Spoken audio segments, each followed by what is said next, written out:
Olá, bom dia. Começando mais uma reunião de pauta nessa sexta-feira, dia 16 de abril. Bem, e antes aí de partirmos para a nossa pauta, vamos debater aí sobre a candidatura do Lula, em relação a declarações que ele fez em entrevistas. A gente vai explicar o melhor e debater sobre o tema. Mas antes disso, você aproveita, curte o nosso link 24 horas, compartilha nas suas redes sociais, manda aí nos grupos do WhatsApp, do Facebook, compartilha nos grupos de esquerda. Nos ajude a divulgar a nossa imprensa, que é independente, operária, revolucionária. E precisa aí da sua ajuda para furar a bolha aí que o algoritmo do YouTube e das redes sociais colocam aí as imprensas independentes. Você, além de ajudar na divulgação, pode também contribuir financeiramente. Muito importante para nós aqui, que somos independentes, é uma TV produzida pelos próprios militantes e se mantém aí por conta das contribuições que quem apoia aí uma imprensa independente nos ajuda financeiramente. Então, você pode contribuir com superchat, com super sticker pelo chat. E se você quiser garantir uma contribuição mensal, torne-se um membro do nosso canal. Você vai nos ajudar, além de participar também da nossa comunidade. Bem, acho que são esses recados iniciais. Eu sou a Isadora Dias, apresento reunião de pauta, que vai ao ar de segunda a sexta, nas manhãs aqui da COTV. Apresento com as companheiras Marília e Nina. Hoje está aqui eu e Nina apenas.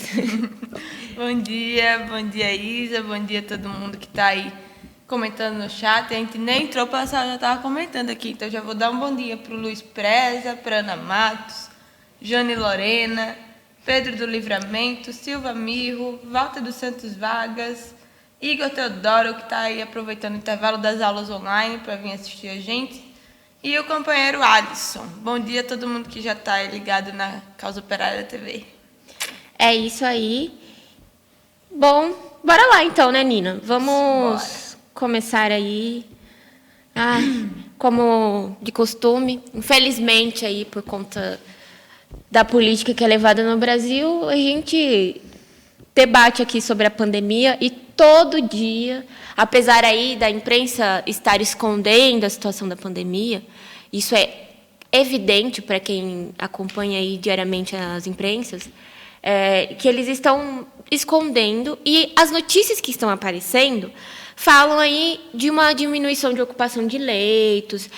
Tem notícia que fala que diminuiu 80% dos contaminados em asilos no Rio de Janeiro. Aí você pensa, nossa, parece que está melhorando, né? Só que aí, pelos números os dados em relação aos números de mortes, não tem nada melhorando. Na verdade, a imprensa aí seleciona um ou outro caso e dá destaque a essa situação, quando que, na verdade, a situação é muito crítica ainda, na verdade, cada vez pior. Por exemplo, a gente encontrou aí umas matérias falando na diminuição de ocupação de leitos de UTI, inclusive destacando o estado de São Paulo, que está na média de 84%, 85% de ocupação de leitos. Tem diminuído, de fato, porque algumas semanas estava 90%, acima de 90%. Mas é engraçado que mortes nas últimas 24 horas, nós tivemos 3.774 casos de mortes. Como que o negócio está melhorando se o número de mortes está altíssimo? É o quarto pior dia da pandemia. Exato. Então, tipo, não faz sentido. Eles estão dando destaque aí a essas notícias, mas a verdade é para esconder a situação crítica geral da pandemia. No total, nós temos 365.954 óbitos. De fato, cada vez mais perto aos 400 mil. A gente vai bater pelo jeito, a marca dos 400 mil em abril.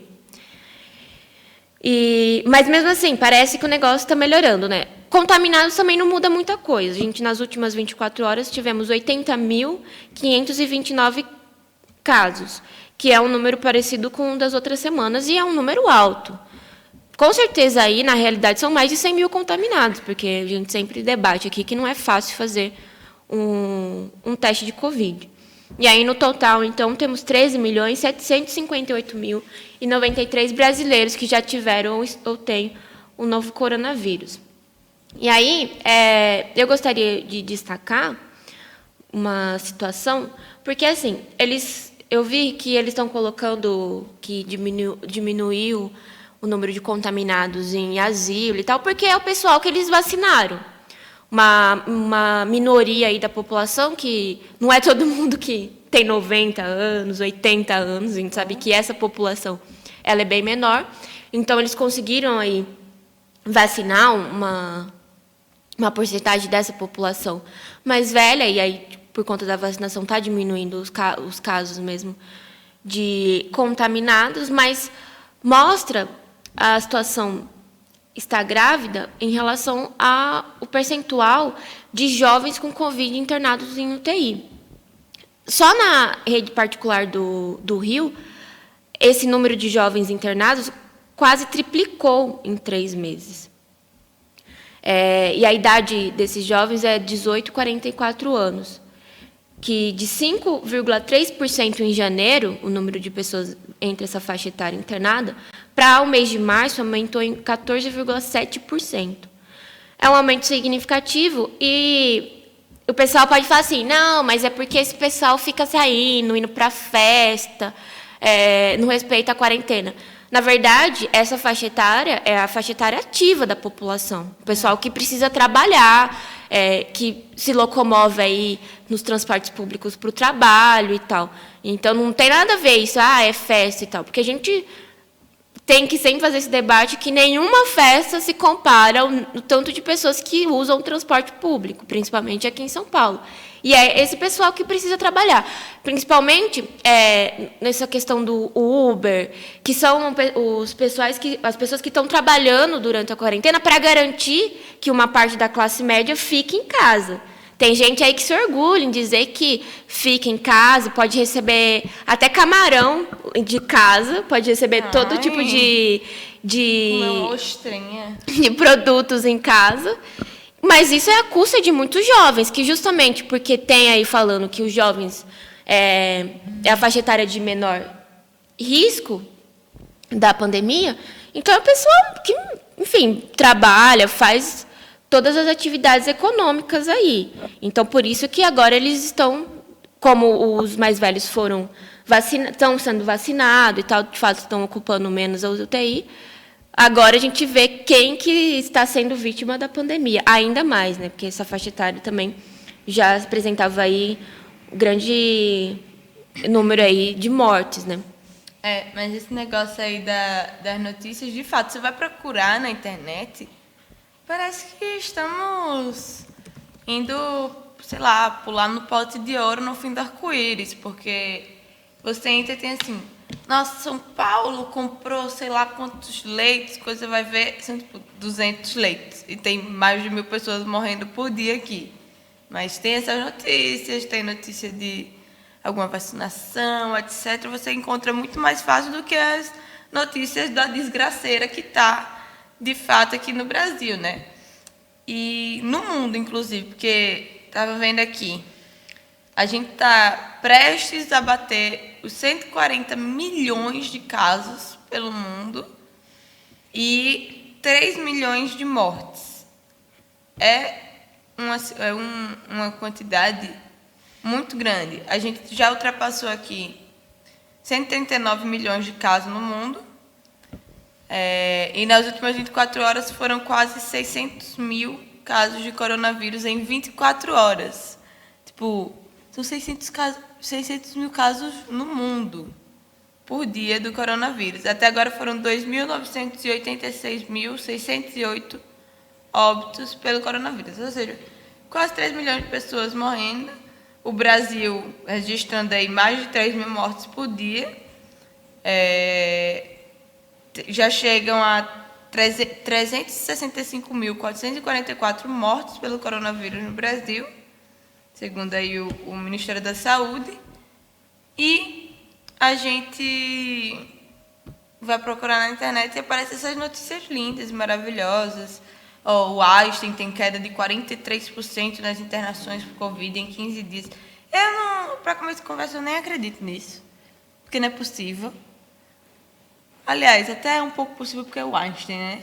Não é todo mundo que pode pisar naquele hospital, não. Então, mas aí diminui a queda, tem uma queda grande nas internações do Einstein e o resto do pessoal vai morrer na fila da UTI nos lugares públicos, né? É muito escrachado, porque a gente vê a vacinação de fato, que nem você estava falando, né? Para os idosos, ainda está indo alguma coisa. População mais nova, o que mais está saindo de notícia aí de jovens de sei lá quantos anos, entre 20 e 30 anos, sei lá, morrem mais, etc, etc. Eu já vi várias matérias sobre isso, falando sobre a mortalidade dos jovens, porque você passa na rua, quem está na rua trabalhando de fato é essa parte da população. Os jovens estão sendo jogados aí para trabalhar e não tem o que fazer, né? E até a gente estava comentando, Nina, eu lembrei que a nossa companheira Ana Ribeiro, ela acompanha aqui a COTV, uma companheira aí do partido, ela fez uma publicação no Facebook dela, denunciando aí que os internados, quem são os internados por UTI na grande BH. Eu acho que esse quadro mostra aí, na verdade, como é a situação no país mesmo. E vejam só, 62% das pessoas internadas, os mais internados por Covid, são faxineiros, garis e auxiliares de limpeza. Antes mesmo, eles estão à frente das internações dos aposentados, que seriam aí o setor mais vulnerável também da pandemia. E eu acho assim, a gente dá com essa notícia para discutir duas coisas, que mostra que, de fato, não é esse negócio de festa, de rolezinho, que o pessoal não respeita a pandemia, que a pandemia não acontece, e nem também que a campanha do Fica em Casa. Mostra o quanto a campanha Fica em Casa é fraude. Porque, vejam só, os faxineiros, garis e auxiliares de limpeza, eles precisam sair para as ruas. O pessoal aí precisa trabalhar, né? Na verdade, porque, você vê, os auxiliares de limpeza é um setor fundamental para a burguesia, né? Principalmente a burguesia, a classe média brasileira, que não lava nem a própria privada. E aí eles precisam estar aí fazendo o trabalho, os garis, né? Recolher, manter as ruas limpas e tal. E aí, os aposentados são pessoas que ficam em casa, porque não trabalham, são aposentados, mas mesmo assim não deixam de se contaminar pela pandemia, porque a gente tem toda a situação tem gente que mora em um lugar que não tem como se isolar totalmente, tem que morar com outros familiares, e sei lá como o pessoal fica doente, porque tem pessoas que contam que perderam familiares, pessoas mais velhas que estavam fazendo a quarentena, e mesmo assim se contaminaram, porque a gente não conhece esse vírus. O capitalismo está tão decadente, tão em crise, que a gente nem entende mesmo como funciona a contaminação. Então, tem pessoas que estão ficando dentro de casa mesmo, como é o caso de muitas pessoas mais velhas, porque, naturalmente, essas pessoas já ficam mais em casa mesmo. E, mesmo assim, elas se contaminam, elas ficam doentes, elas morrem porque não tem um atendimento adequado para as pessoas. Aqui no Brasil, a gente tem uma situação muito grave do número de pessoas que vão para a UTI e morrem.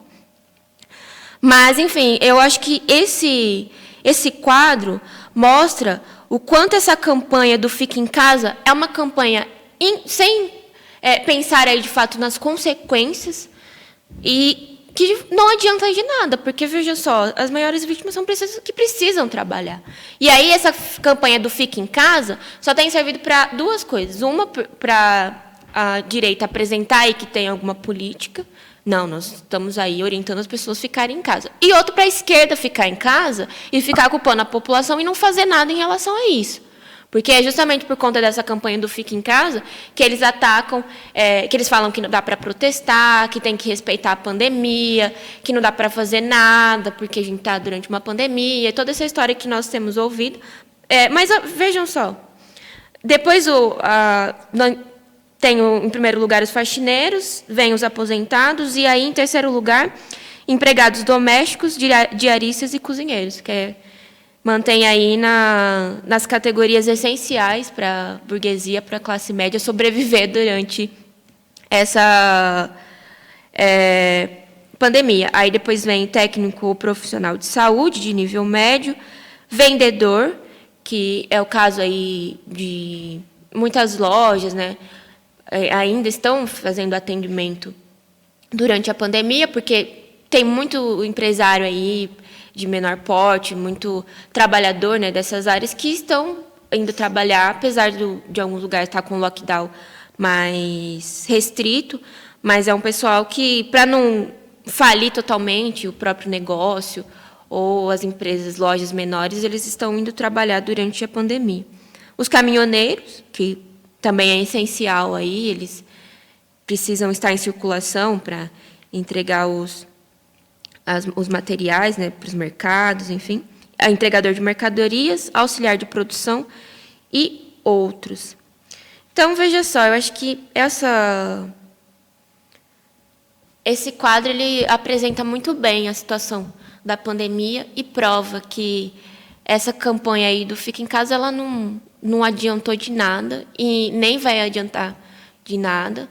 E mostra aí que a urgência, né, da esquerda fazer alguma coisa pelos trabalhadores. Acho que já até aproveita, deixa e chama aí para o ato do dia 1º de maio, o ato que o PCO está convocando aí, e convocando outras organizações, para a gente fazer um 1º de maio grande, levar as reivindicações aí em torno da pandemia, vacinação para todo mundo, a questão do auxílio emergencial, já que o número de pessoas passando fome já está em 117 milhões de brasileiros. E não tem. Isso daqui derruba todo o argumento aí do pessoal em relação à campanha do Fica em Casa.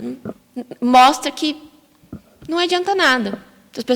Os trabalhadores estão ficando doentes, os aposentados que ficam em casa estão ficando doentes, os jovens estão ficando doentes, estão indo aí para as UTI, todo mundo está totalmente vulnerável aí, e a única saída é uma luta política de fato para que os governos façam alguma coisa e de fato acabem com a pandemia, porque a gente também tem uma situação, até eu vi a notícia em relação aos bebês. Nossa, o Brasil é o lugar onde mais morreram bebês. Essas crianças estavam onde? Estavam aí em festa, não estavam aí desrespeitando a quarentena e tal? Não. Mostra aí que é porque a pandemia está totalmente descontrolada no Brasil. E mostra aí que nem as crianças, né, os bebês, que diziam, né, que os jovens, quanto mais jovem, menos risco você sofre. Aqui no Brasil, diante da política genocida aí dos governos, você é brasileiro, você está no grupo de risco.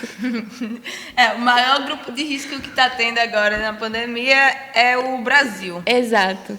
Você vê esse negócio aí dos garis, das faxineiras e tal. Teve até um companheiro que comentou aqui no chat, o Gabriel Souza, que falou: nenhuma surpresa. Mas, de fato, não tem, porque a classe trabalhadora é a que sempre se lasca. A gente, com qualquer coisa que está acontecendo de ruim, a gente está aqui em cima, sempre. Se está acontecendo coisa boa, a gente está embaixo, é assim. Mas você vê, nos hospitais, eles começaram a vacinar os profissionais de saúde, quantidade de gente que trabalha na limpeza dos hospitais, dos serviços gerais e tal. É muita gente. E eles não foram prioridade na vacinação. Mesmo que eles estejam ali pegando tudo, sei lá, todos os materiais. Fazendo, eles são totalmente vulneráveis, né? Exato. Tipo, pega máscara, lixo com máscara usada, que passou na área de Covid. As copeiras.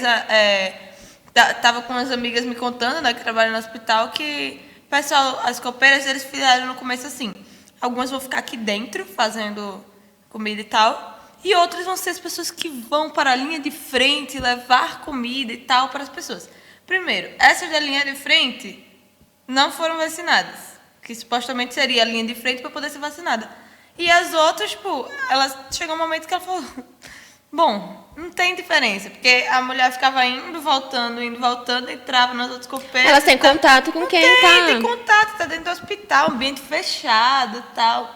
chegou momentos da pandemia aí que até teve alguma área de isolamento, o pessoal que estava com Covid chegou num ponto que não dá mais. Todo mundo estava contaminado já.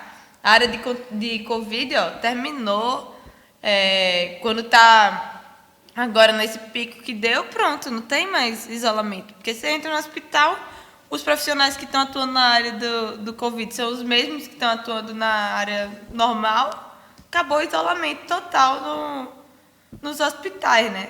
E colocaram as polícias como grupo prioritário. Né? Aí quem está lá trabalhando diretamente com a Covid, tanto que nesse gráfico também mostrou aí o número de mortos de profissionais de saúde em Minas Gerais por Covid-19. Em 2020 foram 4 mortes de médicos, em 2021 7. E 2020, enfermeiros 19. Agora, eu vendo aqui, está estranho, né? Porque está falando que foram 10 enfermeiros em 2021. Deixa eu ver se tem uma informação abaixo. Gráfico esquisito. Bom, mas 2020 já tinha também a Covid, né? Então. Bom, tem picos e picos. Nós precisamos, vamos agora, acho que partindo para o tema central, a gente sempre faz debate da pandemia porque sempre tem coisa nova para discutir. Hoje mesmo a gente tinha essa situação aqui desse gráfico, as notícias aí em torno da juventude que está também adoecendo. E na próxima semana a gente voltamos aí com mais debate em torno da pandemia. Mas, já indo para o tema central, tem a questão aí das condenações de Lula. A maioria do STF votou pela anulação das condenações do Lula, mas eu gostaria de pedir para a produção colocar na tela um tweet do Rui, porque a gente vê que, assim, qualquer coisa que o STF faz, as instituições golpistas fazem, a esquerda sai desesperada para comemorar. E aí fica dependendo dessas instituições definir quais serão os próximos passos da esquerda. E aí, quando parece que é algo bom, eles já comemoram se fazer uma análise mais profunda da situação. O Rui, ele fez esse tweet falando aí, né, o STF confirma a decisão de Fachin que defende Moro e prepara a transferência do processo de Lula. Cai a suspensão de Moro, continua a Lava Jato, e Lula pode ser condenado rapidamente em outra corte, aproveitando as provas do processo fraudulento de Curitiba. STF brinca com a justiça. Aqui a gente sempre faz discussão, né, que o STF, eles agem de fato como deuses, né? Eles tomam as decisões que lhe convém, eles manobram aí as leis para agir de acordo com os interesses da burguesia. Então, não tem muito o que comemorar, a gente não sabe o que vem por trás aí dessas anulações, pode, como o companheiro Rui coloca aí, vir condenações de outra corte contra o Lula, inclusive usando os processos fraudulentos de Curitiba, então não tem muito o que nós comemorarmos. A gente sempre pensa na ação política prática que nós temos que tomar diante dessas situações. E nós temos colocado aí que precisa ter uma mobilização para, de fato, garantir a candidatura do Lula. Porque, de fato, todas as manobras políticas que a burguesia tomou para tirar o governo do PT deram aí um certo trabalho para esse setor.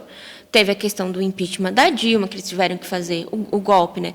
Toda uma manipulação, todo um trabalho, a prisão do Lula e tal. Como que, do nada, eles iam simplesmente anular os processos, deixar aí o Lula livre, leve e solto, para ele, de fato, se candidatar, radicalizar, né, a situação, polarizar a situação política e sair ganhando, né? Porque eu vi uma outra pesquisa aí que já apontava o Lula com 54% de intenções de voto e o Bolsonaro com 30 e pouco. Se for isso mesmo, o Lula ganharia no primeiro turno.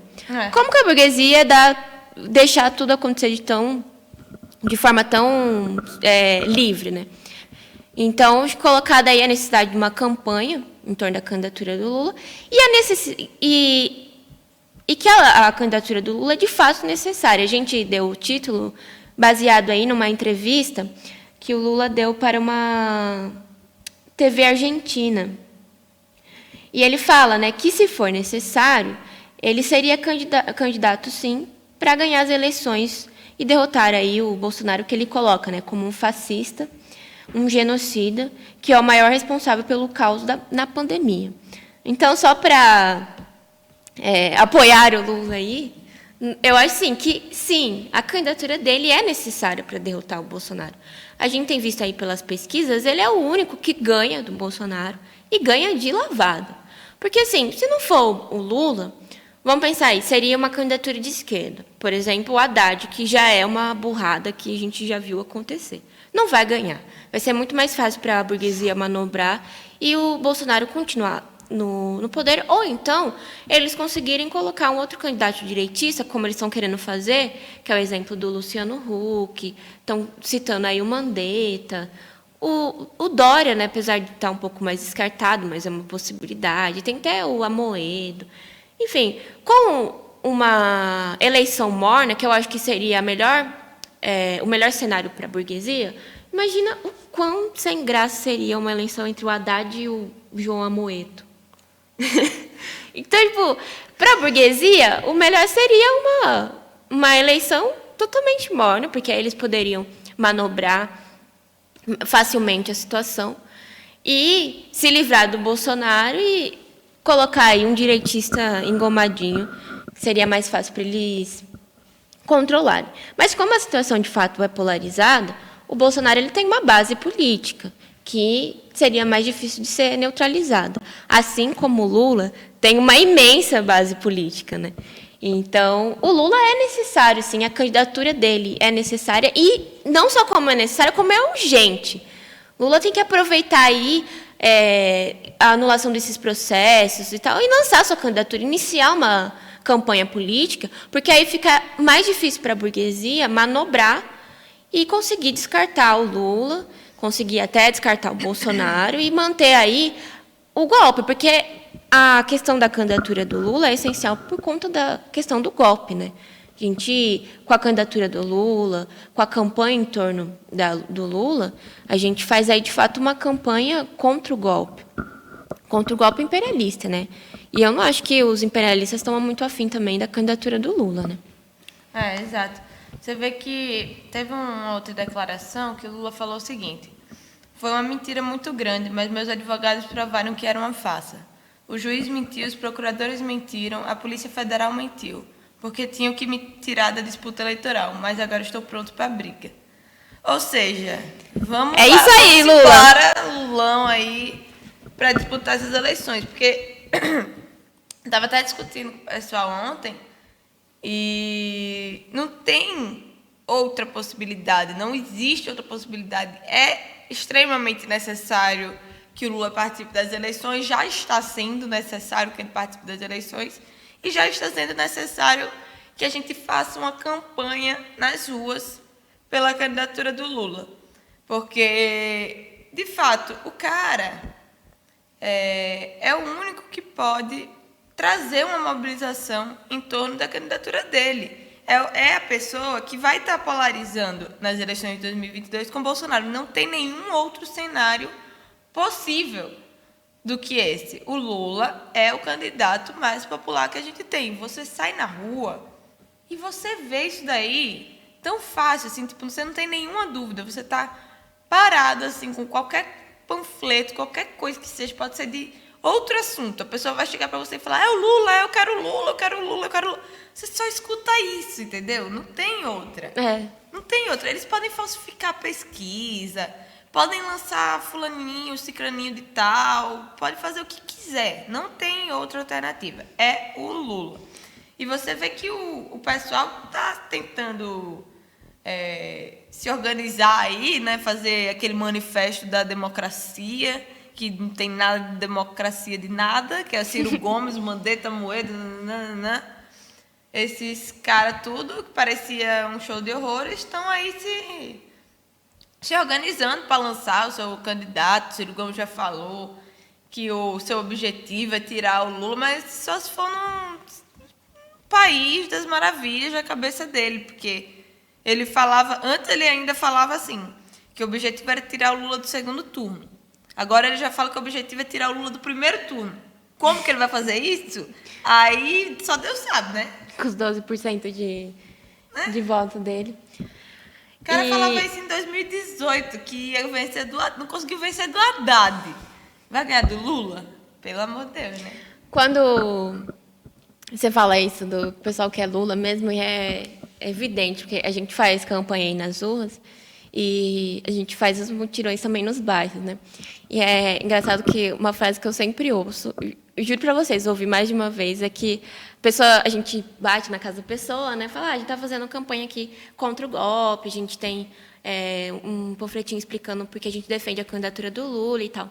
Aí uma vez um senhorzinho assim chegou todo desconfiado, né? Porque o trabalhador ele tem uma desconfiança, né? Ele chega assim, olha bem o negócio, analisa, aí ele pegou o papel, aí ele falou: se o Lula se candidatar 1000 vezes, eu voto 1000 vezes no Lula.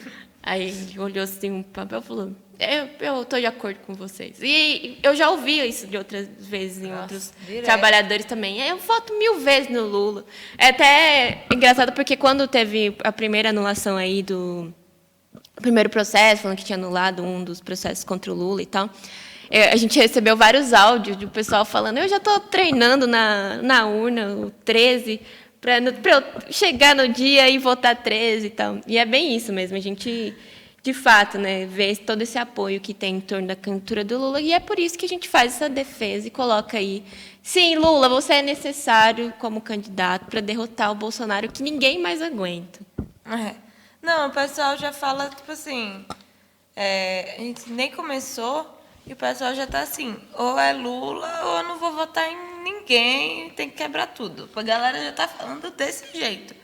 O pessoal, é interessante você ver, né? Você vai fazer uma panfletagem, em qualquer canto a posição é a mesma, que é pela candidatura do Lula, pelo Fora Bolsonaro, etc.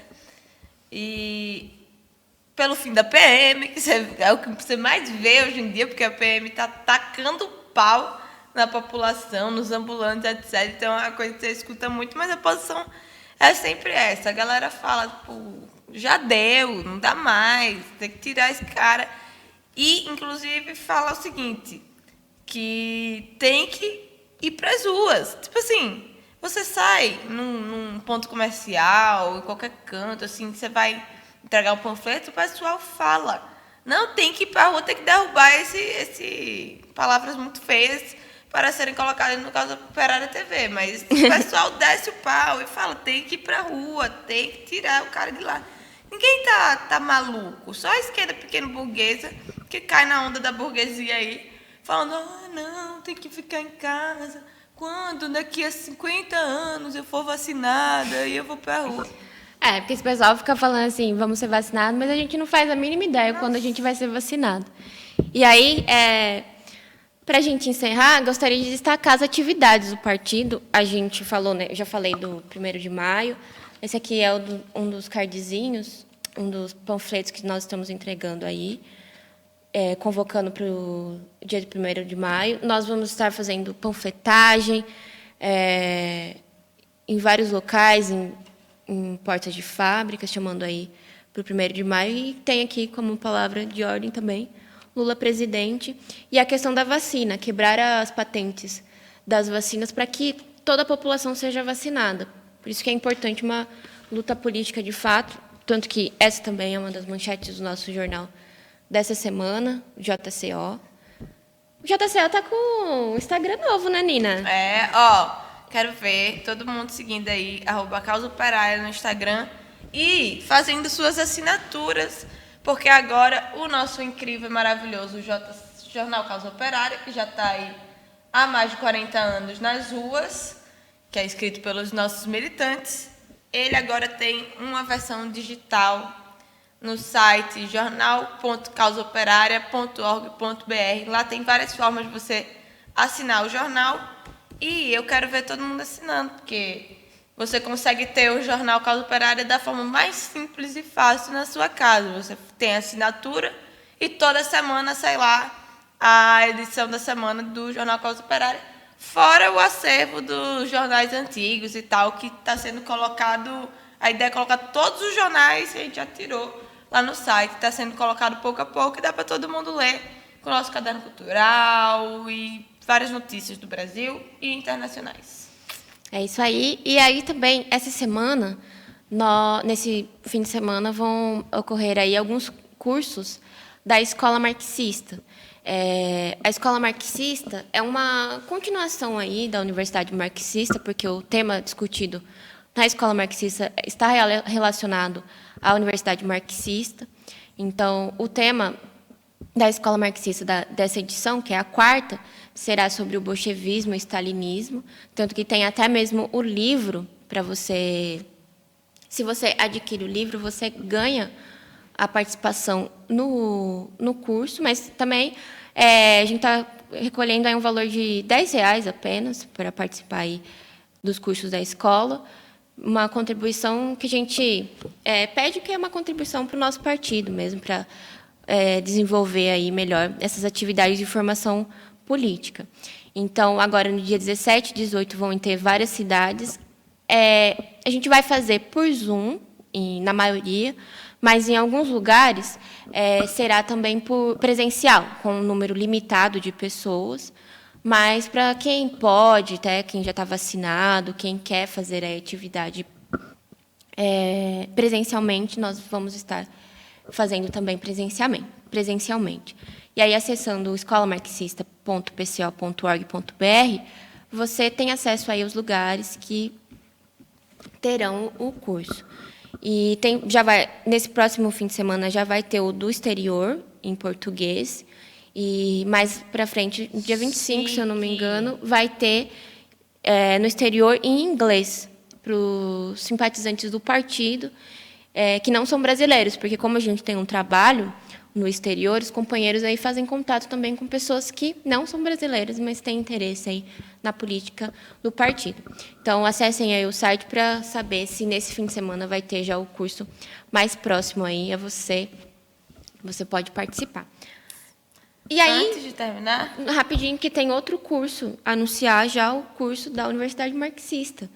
Nós agora, em maio, faremos o curso Democracia, Revolução e Socialismo, a concepção marxista sobre a questão da democracia e do liberalismo político. Esse curso ele vai ser de um mês, com 2 aulas por semana, e é um tema aí para a gente entender melhor a questão da democracia, da revolução, do socialismo, porque, pessoal, enfim, são termos aí que, apesar de parecer tão óbvio, né, às vezes estão carregados aí de algumas confusões políticas. Esse curso será ministrado pelo companheiro Rui Costa Pimenta, um excelente militante aí, que tem toda a capacidade aí para explicar a questão da democracia através de um viés marxista. Então, acompanhe também esse curso. Vai estar liberado na plataforma da Universidade Marxista a inscrição também desse curso. Você ia falar alguma coisa? Formação política não falta. Não. Para participar. Bom, antes de terminar, eu queria só agradecer o superchat da companheira Cecília Maria, que mandou um hashtag Lula candidato já. E teve também um super sticker do companheiro ao vivo. Bom, e eu queria também falar, que a Carla Silva lembrou aí, do livro do companheiro Rui, que vai ser lançado, do companheiro Rui e do companheiro João Jorge Pimenta. Vai ser lançado aí sobre a questão da censura nas redes. Assim que estivermos com o livro, a gente pode mostrar melhor o livro aqui ao vivo no Reunião de Pauta para vocês e dar mais informações sobre como adquirir, sobre o evento de lançamento e etc. Bom, muito obrigada a todo mundo que assistiu. É isso. Nós voltamos a partir de segunda-feira, novamente, aqui na COTV, mas continue ligadinho aí na nossa programação ao vivo. Amanhã tem análise política da semana, a partir das 11h30. E é isso, companheiros. Até logo. Tchau, tchau. Até segunda. Tchau, tchau.